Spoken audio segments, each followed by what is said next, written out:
Hi, I'm DanDulaney, and I'm originally from Muscle Shoals, Alabama. I've been living in Florence for about 4 years, and I was born with a faulty aortic valve. The valve opens all the way, only closes 3/4 of the way, and because of that, it causes my heart to work a lot harder than a normal heart would. Even as a small child, I remember being very fearful, especially when it came to any kind of strenuous exercise, any kind of thing that would make me feel that maybe my heart felt a little out of place. Or it skipped an extra beat. And this fear, I remember just really having a lot of control over how things I did and ways that I thought.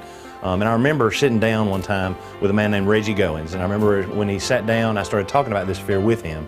And as I started sharing with him, I remember him specifically telling me about a scripture in the Bible, and it's 2 Timothy 1:7, and it says, "For I've not given you a spirit of fear, but of love and of power and of a sound mind." And as I started really thinking about that, it really came off the page, and I was able to put it into my life.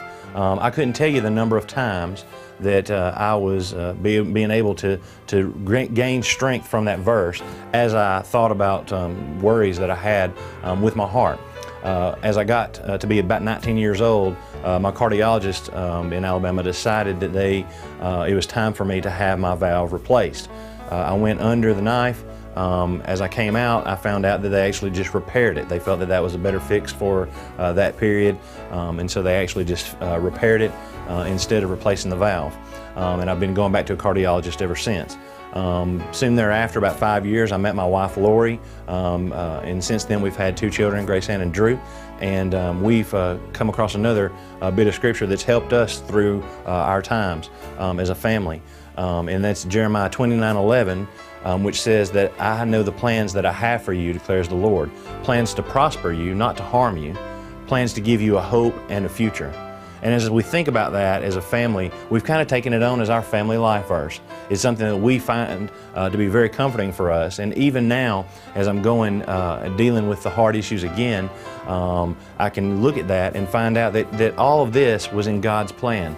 That it's not something that He's punishing me with. It's not something that He's put in my path so that my life will be rough, but it's something that He's been able to use to teach me because He does want me to prosper.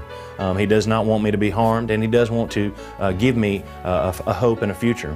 And as we've went along with this, it has been so many times that we have sat down, and when rough times came up, we've had to stop and we've had to look back at that verse and think again and remind ourselves of how God's been with us in the past and that He'll definitely be with us in the future. Now, I did find out just about a month and a half ago that I will be going back into surgery this summer.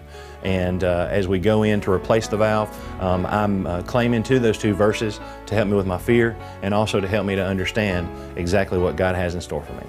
So you may be watching this and finding yourself in your own situation. It may not be a heart issue, but it may be something that's troubling you, where you need to find strength, where you need to know that God is with you and know that God does love you and that He cares for you. And I hope that this short story allowed you to understand that and to see how God has worked in my life and that He does want to work in your life as well.